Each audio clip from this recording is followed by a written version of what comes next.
Turn up your volume. Because you're about to listen to The Sick Podcast. Rays Rewind with Bell, Bushman, and Drew. Jansen. That is into center field. Here comes Kiermaier. Phillips has tied the game. Arose Arena coming around. Throw home. Now he stumbles. But the ball gets away. Tampa Bay wins it. Brett Phillips, Game 4 hero. The sickest Tampa Bay Rays podcast. It's gonna be sick. And welcome in, everybody, to the Rays Rewind podcast, the sickest Tampa Bay Rays podcast on the Sick Podcast Network. I am the great L. Bushman. Joining me as usual is Drew. Make sure to go to our YouTube page at the Sick Podcast Rays Rewind and go to our Instagram page at Rays Rewind Podcast. Welcome in. It was a great weekend for the Tampa Bay Rays as they completed the sweep of the Minnesota Twins today. Man, I tell you what, I'm exhausted. I've been to the Trop multiple times this week, twice as media, and then on Saturday's game as a fan with my wife and kids, but I think it's all worth it. I will point this out to you, everybody that's watching the show. Every single game I've gone to, they have won, just to let you know. So maybe I am a good love charm for the Rays going forward. So, but yeah, they completed the sweep today. The boys look good. I think they are starting to really gel in, especially with the bullpen. Starting pitching's looking great. I think they're starting to become a complete team by beating the teams they need to beat. And so far, right now, they're looking really good.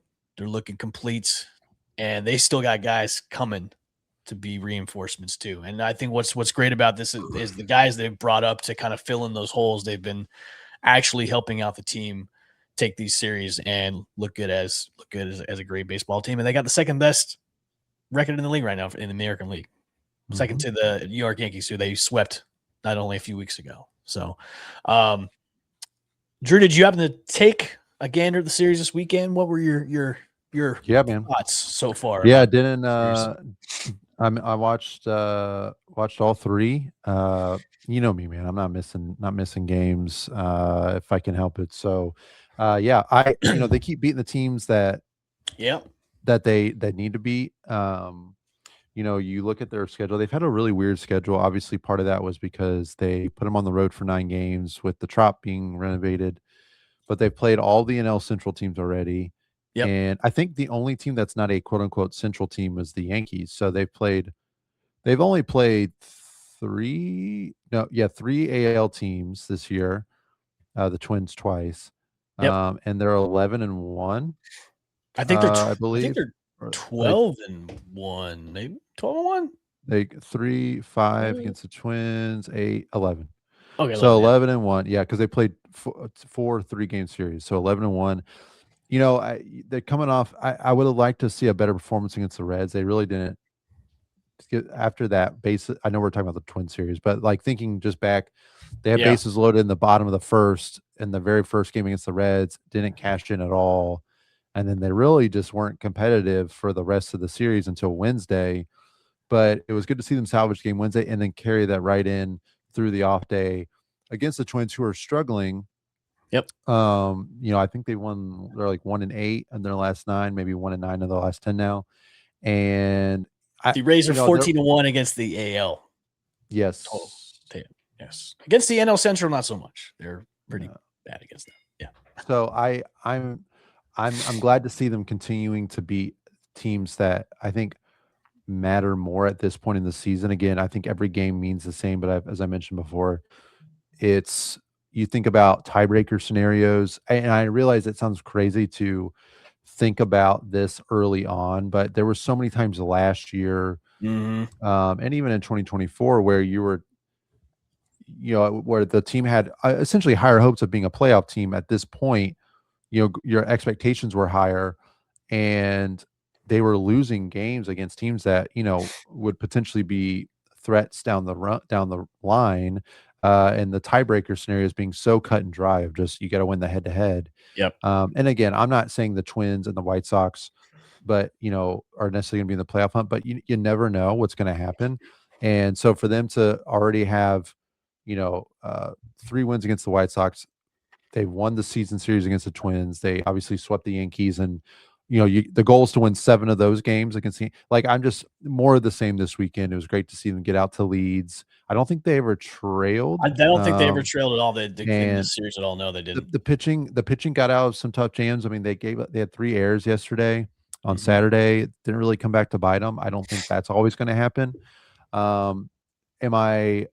I'm still a little skeptical on whether this is teams for real, only because they've played good teams so far this year. Now I know they swept the Yankees, and that I'm not taking that away from them, but I think I see. they haven't. They didn't look great against the Cardinals or the Brewers or the Reds, and I realize they're NL Central, whatever, but I think I can agree with you on that a little bit. I think as of right now, looking at this team as a whole, I think both of us we said this at the beginning of the season. We don't know how this team is going to be. This team could be at the bottom of the AL East, not competing at all. I think what's surprising, what's great about this team is expectations so far have been exceeded with still a lot of issues that are still kind of lingering, holes in the bullpen. You're still having errors in the infield too. Right. I think with what they're still kind of dealing with, but having the second best record in the AL, it says a lot. I mean, it definitely says a lot about this team. So absolutely. And I don't want to be a pessimist. I'm not trying to take that away from them because they played well this series and they swept them. I just, I think the Twins and the White Sox are not considered to be great teams, not expected to be great teams this year. I know the Twins got off to a good start, but they've kind of really fallen back. Yeah. I think if you look at those 2 series against the White Sox and the Twins, these are the series that you're supposed to win because these are the teams that are kind of that below average right now. That the Twins can maybe hang around, but these are the ones that last year they couldn't get it done, especially against the White Sox and the year before that. I think that with showing us so far with the sample size that look, we're still in April. May doesn't turn around until middle of next week. That shows me that there is still a lot of progression still with this team right now because there's still guys coming back up from injuries, and then who knows what could happen. So, but I think with sweeping the Yankees early on, it kind of puts a statement saying, okay, maybe they're not as bad as that everybody thought they were going to be. And then, putting together like win streaks here and there, and you're on a 4-game win streak right now headed into to face Cleveland, Cleveland's a good team. So, I'm hoping this road trip, a short road trip, and then coming back against the Giants kind of stamps that into, okay, maybe they are for real. And then maybe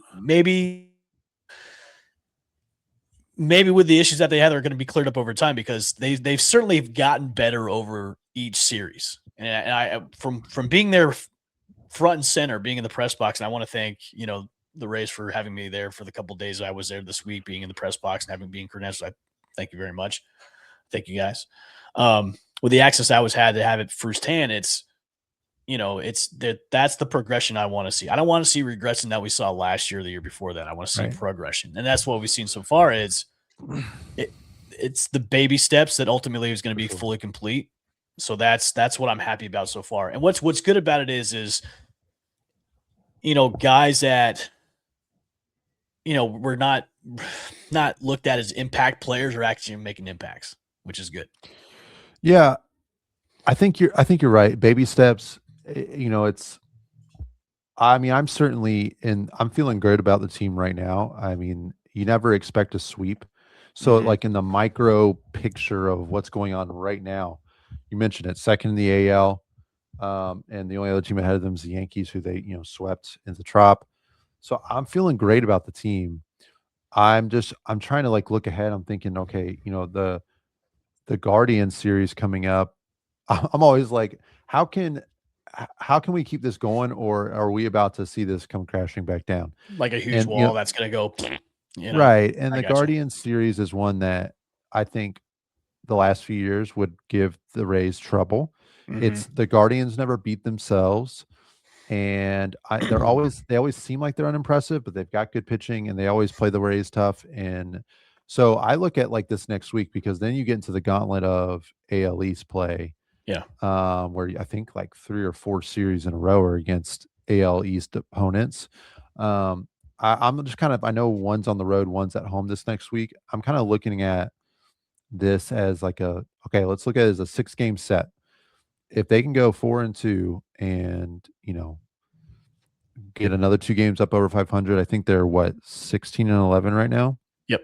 So 5 that games would put over. them at 20-12, like going into home series against the Blue Jays, 4 games on the road against the Red Sox. You hope that these other AL East teams that are playing each other, until then, kind of keep being unimpressive and keep taking away from each other, that, they get some separation between themselves and the Orioles and Blue Jays and Red Sox before they go into playing those 3 teams over the next several weeks. So I'm feeling very optimistic about this team in the micro. I'm just more like macro thinking. Is this sustainable? This kind of play sustainable? Because we saw, errors today. We saw errors Saturday. My worry is that even though the pitching looked great and we had a lot of feel good stories of Shane getting the win and Junior hitting 2 homers on Friday and all the things, and Aranda too, that the Twins just aren't a good team. And that when they start playing either better teams like the Guardians on the road, especially, or getting into AL East and getting on the road in Fenway and in Toronto, that the fears we have about this team not being a contender are going to, like, the margin for error is much smaller. Right. And I thought Well, the Rays I think took they're in a good advantage of the lesser competition this weekend and were able to come out on top. So I don't know. I feel like I'm being pessimistic as I'm talking No. about it. I feel good about where they're at right now. I just I'm thinking ahead. I'm trying I'm not there to put with too much you. stock into it. I'm there with you because we try to be realistic. We like to have realistic expectation. I'm there with you because I'm enjoying this right now because it is enjoyable to watch them play good. Absolutely.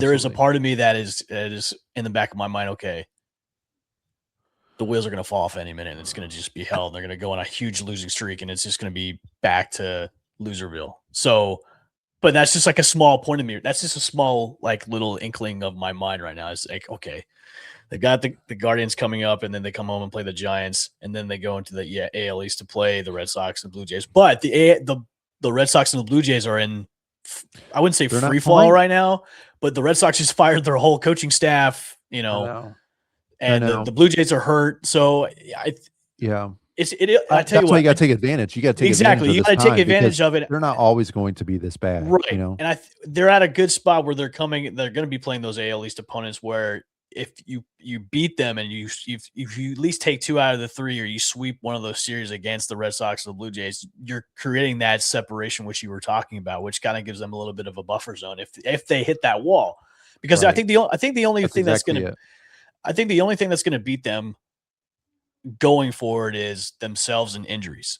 I mean, that's it. I mean, other than that, that's the only thing that's going to come up that's going to make them hit that wall is, okay, we're going to have injuries are going to pile up again. And then we started to play crappy baseball like we saw, a year and a half ago.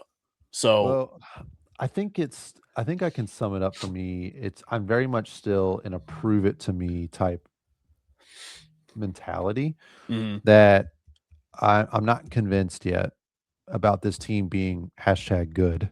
Right. And being a real contender in the AL. I think the AL as a whole is pretty weak this year. Yeah. With the Yankees leading, I know their pitching's been great. I guess I'm biased. I don't know. To me, they don't seem like a good team. Like I look at their lineup, and who have they really played though? The Yankees haven't played really anybody good. I know. I don't know. They always just seem to exceed expectations. And the one good team they played was us, and they got swept by us. I know, but so we'll see what happens. Stanton just went down with an injury. He's probably going to shocker. So I mean, those will start piling up for them at some point. Yeah, but their pitching's been really good. I mean, no way around it. I didn't realize Aaron Judge is 34. Yeah, he turned 34 today. I know. It's He's crazy. old. I know. Well, he in didn't debut baseball. till like 24, 25. I didn't know Because that. he came out of college and was still in the minors. Hit his first career homer against the Rays, I believe. To dead center. I remember watching it. I didn't know okay. he was that old though. It's like 34 in baseball. That's like 54. Yeah. So like for example, when they were going into the Pirates series a couple last weekend, right? Was that just So this Yeah, past just having weekend, last weekend. last Yep. week, they lost that first game on Friday, and that was as good as I felt after a loss. I was frustrated because it felt like they could have won it, but they kind of gave it away. Jax gave up a homer to Cruz late and whatever. Mm-hmm. But they were like one strike from getting out of it. But they had played so well leading up to that series that I was kind of like, okay, I wasn't expecting them to win this. Honestly, I wasn't expecting them to win the series. So I came out of that series feeling like, hey, they were able to win that one game on Saturday, which was epic. And they had been playing really good up until that point. So I was fine with it. Now you follow it up with 2 losses against the Reds. Now I start tightening up a little bit Right. and getting a little, okay, like we don't need this to snowball. Let's pick it back up. And they've responded and won 4 in a row, which is great. Now, if they go out to, like I said, this week, and let's say they go 4-2, I'm feeling better just overall because I feel like they've proven it to me over, a longer period of time, but also they hopefully have got a little bit more margin for error that they, can afford if they start playing more mediocre, that they, like I said, like you mentioned, built a buffer. And so I'm just hoping that they can, I think, take a step forward. I think if they won the series against Cleveland this week, that would be a Yeah. big step forward for them. And they're going against, I think, the 3 best pitchers on the Cleveland staff with Parker Messick, who Jay mentioned. He's one of the best pitchers in the American League this year. When we talked to him a week or 2 ago, and his numbers prove that. And then Bybee and Gavin Williams, like their work's cut out for them. So Yeah.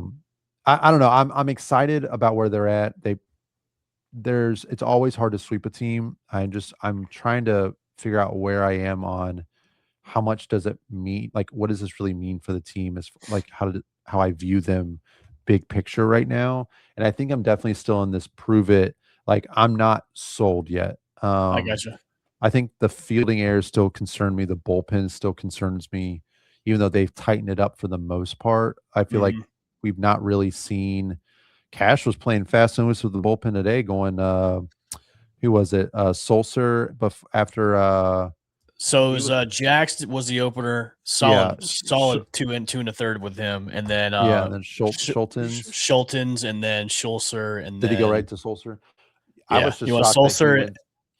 He went Sulcer, and then he went Baker after that. Yeah, going with Sulcer in a clutch spot there. I was surprised. Came through though. Yeah. So I want to touch on a couple of the individual positives from this past week that I think deserve some recognition. But I think as we talk big picture, just to wrap up that I'm still very much in a prove it mentality with them.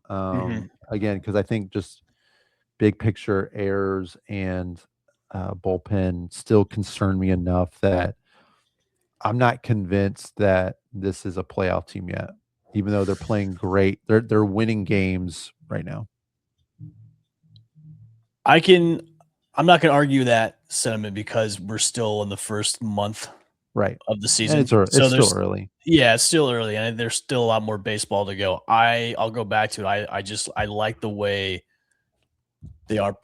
I guess the word of the day is progressing. I like the way they're progressing. So yeah, I just think back to last summer, man. They were so good, and they were like, they were first wild card by several games, and then they. Well, I think the good thing too is they're back at the Dome, they're back at the Trop. Yeah, the vibes they're much better. And what's great about it too is, Drew, like, they're drawing a good amount of attendance too, which helps out a lot. Now I know, like for the Reds series, there's a lot of Reds fans, and obviously for the Yankees fans, there's tons of Yankees fans, but they're drawing fans there. It's more than on a Wednesday 1 p.m. game, you had I think about 15,000 there. I nailed that attendance, by the way. I think you did. I said 15. Yes. So, but I mean, in years past, for a 1 o'clock game on a Wednesday, you're probably going to get what, 7, 8. So, having the fans come there and show their support for the team is there. So I think that helps out a lot. So you're back in the Trop, and you're going to be in your home environment, which is going to help out a lot too. What I like about it is, going to the bullpen today, and I know there's a lot of discussion about maybe converting Griffin Jacks to being a starter. I like it. I mean, it kind of gives. Look, if Boyle comes back, you could put Boyle in the bullpen and then put Griffin as your opener or your starter and convert him into like a Zach Littell or kind of like what Rask turned into because he was a bullpen guy and then turned into a starter. And look what Rask is doing in the rotation. I think what Cass is doing too, and I've been liking the lineups too. Yes, I've been liking been sticking with that top 4. Man, yeah, and playing around with it too. I mean, we talked about having Simpson as the leadoff guy. He was 3 for 3 today. He looked good, and then you're switching up, having Andy as a leadoff guy. Camanero's in the 2 spot today. I like the mix and match and what he's doing with that top 4 because it gets creative with it too, and it gives a lot more. I like it. So I know we were kind of critical to begin with. I like it. So hey, we're podcasters. Yeah, we're podcasters. He's a manager of a baseball team. So I mean, I get that he's the manager, but it was like the most obvious. I know. Like I don't understand. I don't understand the winding road to getting to this point because it felt so obvious to start. Like why? Like I get it. You wanted Chandler to kind of go out and improve it a little bit, maybe, but like after a week, a handful of games, it was like evident that like this guy needs to be like you mentioned, like we talked about, your leadoff or your 9-hole. Yeah. And no one was really, he was one of the few guys hitting. You don't want him not getting at bats. So yeah, you just so I'm glad that we've arrived where we're at. I want to see Chandler continue to do well because I really do think this is the best version of the Rays lineup is when it's those 4 guys at the top because when Chandler gets on like he did today, I know that it didn't work out because of the defensive alignment. There was some unluckiness with Chandler stealing, Junior just hit, hard liner right at the guy. It's nothing you can do about that. Yeah. But you kind of start. I mean, when he gets on base to start the game, whether it's a walk or a single, it sets the tone. Yeah, and you got him on base, and now you're thinking like, okay, the pitcher's he's got to divide his attention between Chandler on first and Junior at the plate, and more likely than not, the good things are going to happen. Now, we really haven't seen it work out great yet because stuff like this happening today, and Chandler was in a bit of a mini slump there for a few games, but I think it's still a work in progress. The wheels start turning. I think it's a work in progress still. Yeah, and I mean, he gets on base, and you're like, all right, now we're cooking. Like, Junior's at the plate. He's gonna put the ball in play hard. Hopefully get a hard liner in the outfield, whatever. Chandler goes first to third, or Chandler's stealing, and he's already on second. With Junior up, like, I think more times than not, it's when it works, it's really going to work. And I want to have more bites of that apple than doing the whole. I want to see fourth behind Ryan Valade or Jake Fraley thing. I want to get into. I don't know how much more of Mullins they're going to have to like. I don't know why they're not playing DeLuca every single day. I know it's because of pitching matchups and whatnot, but no, man. Listen, they gotta have DeLuca in there every single day. Mullins, if Mullins if he's gonna keep doing this for the next month, they've got to make a decision on him because DeLuca is outperforming him to a T right now. Yeah, how much more runway are you going to give Mullins? You got to give him at least half the season. You got to give him to at least. I mean, here's the deal. He is, whether people like it or not, he is a legit veteran. I understand in this league that has produced at a high level. In certain seasons, not saying like his whole career, but in certain seasons, he's got a great reputation as a fielder in center field, something the Rays desperately needed. I know DeLuca's, good or whatever, but in the field too. But they signed him to a $13 million contract, whatever. They're not, they are not. He is the last person they're going to cut bait with in the outfield right now. I'll give him until June. Listen, if he is going to be out there until he's hurt or it's the deadline and the Rays are out of it. And, I really, I also think too, like you just give him the benefit of the doubt because he's not an aging veteran in the sense that like he's on his last legs Right. and you're just hoping to catch lightning in a bottle. Like he's not that far removed from being very productive as a center fielder and as a guy like in this Rays lineup construction is a plus defender in center field and a value and a plus bat in the lineup, in terms of just like, a good average, decent power production, like doing enough to be really productive for this team. Tell you what, I'll give him till June. I'll just say April. Hey, it's the start of the season. You start off slow. I'll give him that. But if we're coming around June and he's still not doing nothing, I think you have to take a loss. Take a loss at this in DFA. I'm not remembering exactly what he's batting right now. It's like 1 something, right? It's not. It's below 200. Let's just say. Is it below what I weigh? Is he hitting my weight? Probably. I weigh 195. I think it's below that. 138. Oh Lord, yeah. Yeah. So it's come on. He's got two homers. His OPS is 453. Okay. But so here's the thing. He's 31. He's not, 36, and you're just trying to hope he does something. Like he had a rough year last year, no doubt about it. But he's been able to get hot before. He was hot at the beginning of last year. Okay, then I'll give him this. If he gets hot by June, I'll give him a pass. If he stays hot, and if he gets hot at the right time, like which is the second half of the year, I'm okay with that. But you got to give me something, man. You got to give me something. So his last full season with the Orioles, he in 2024, because he got traded last year, and they were good in 24. He hit 18 home runs, 54 RBIs, 32 stolen bases, and he hit 234. So he's got 6 stolen bases already. He's got a lot of wood to chop. But would you take that stat line? Let's say 15 homers. 15 homers, 50 RBIs, and he hits 230. Okay. If that's his end of the year stats, if you knew that's what his if that stat line happens at the second half where it counts the most, then end of the year. End of the year for the full year? That's his full year stat line. Is that 50 RBIs, 15 homers? Nothing against Cedric Mullins, but I'm pushing that back. I'm pushing that. So you think DeLuca would outperform that? Yeah.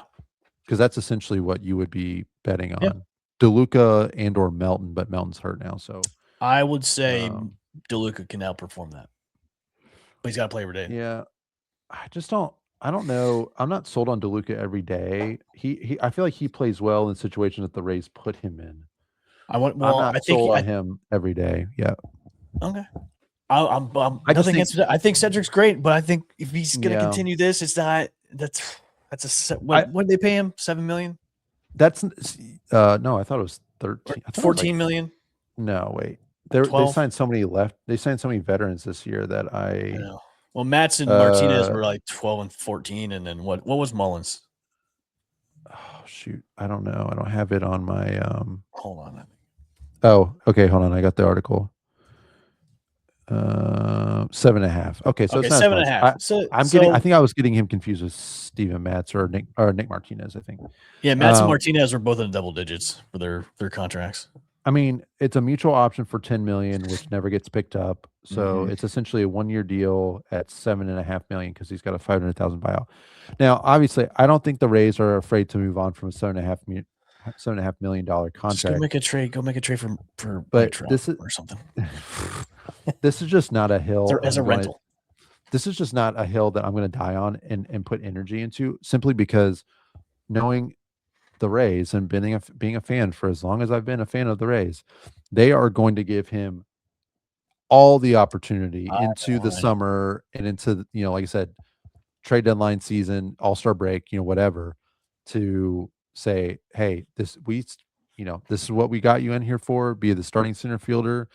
And he's going to keep, unless he's hurt, he is going to be out there until at least the all-star break in a full-time capacity. Okay. Well, I'll give him till June. So I I'll give mean, him till June. hey, he hit the first homer of the season at the Trop this year, so we Well, always have that moment. He hasn't done much since. So We always had that moment. But All right. our fans, are people just want him out, huh? Like they're already no, done with him? they're not. They're not. They want him out. They just want him to play better. I mean, a lot of people are Well, kind of yeah. tired. I mean, on social media wise, they're crucifying right now. But for me, it's like, come on, man, you're brought in I for don't- 7.5, and this is what you're doing right now. Come on. Well, listen, you're getting more from him than you are from Lux, who's around the same price. And Well, look, I will say this now: we will never see him on the field. I haven't seen him have a batting average in the ones yet this year. I Gavin feel like Lux every will time- look. Gavin Lux will never set foot in the Trop. What number does he wear I don't know. with the Rays? Is it like The way Williamson has been playing Is it 5? second, the way Williamson and Palacios have been playing second base, and the way Williamson has been playing, like, you don't need Lux at this point. You don't.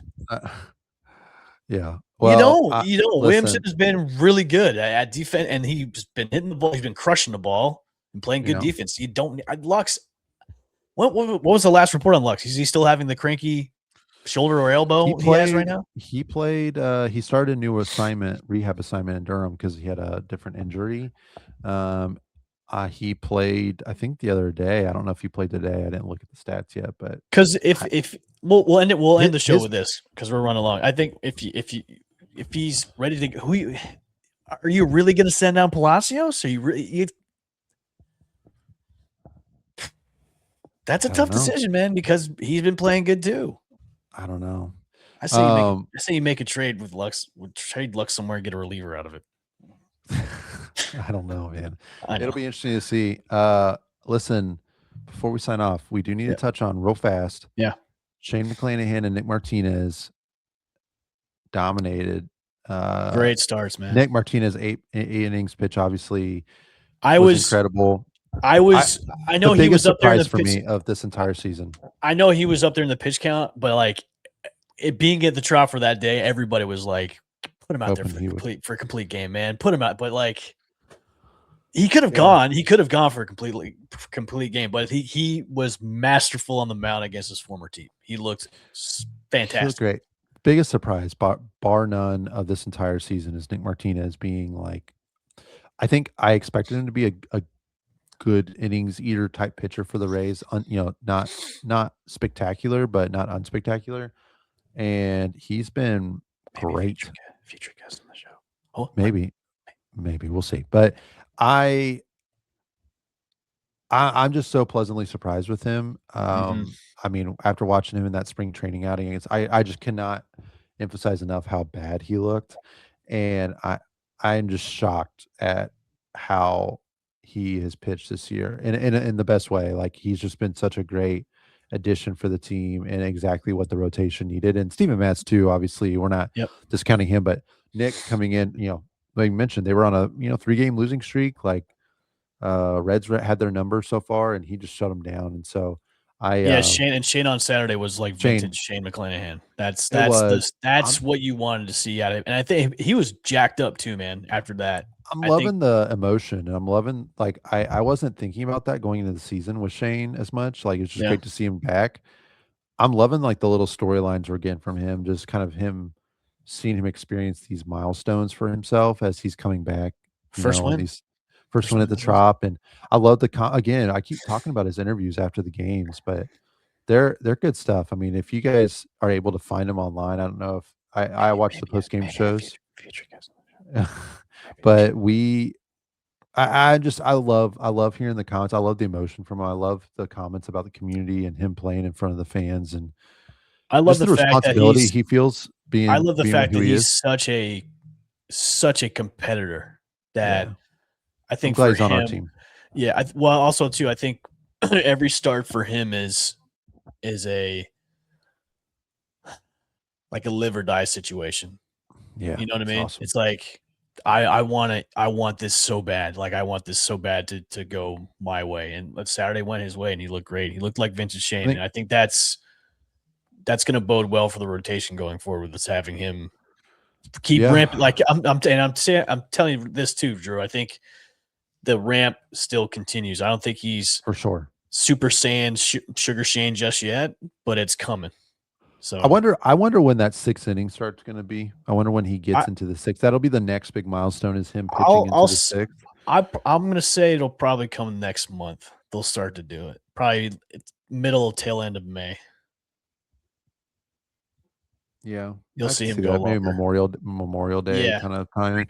I just something with Shane too. I mean, I can't speak for everybody, but when I'm watching him pitch, it's like obviously every pitch I'm dialed in. I want the Rays and the pitchers to do well, but I just feel like every pitch with Shane, I'm kind of living or dying a little bit with them. Like because you just want it so bad for the person and for the human being, on top of just the baseball stuff, that it's been a fun ride so far, and I'm glad I know it's not been pretty at times, and he's a little up and down, but he's on that roll. You know, when you're on a roller coaster and you're going up to the peak, he's still there.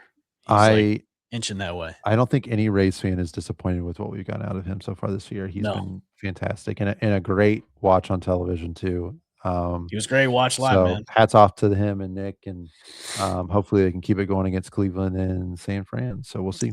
Yep. All right, guys. Well, thanks for tuning in for another episode of the Rays Rewind podcast, the sickest Tampa Bay Rays podcast on the Sick Podcast Network. Make sure to go to our YouTube page at the Sick Podcast Rays Rewind. Hit that like. 300 subscribers, by the way. We're over 300. Over 300. Over 300.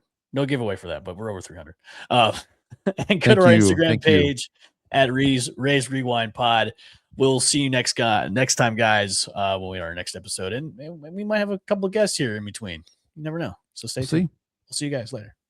Bye. And that's a wrap. Hope you don't miss us too much until next time. Follow the Sick Podcast Rays Rewind with Bushman and Drew on YouTube, Google Play, and Apple Podcasts.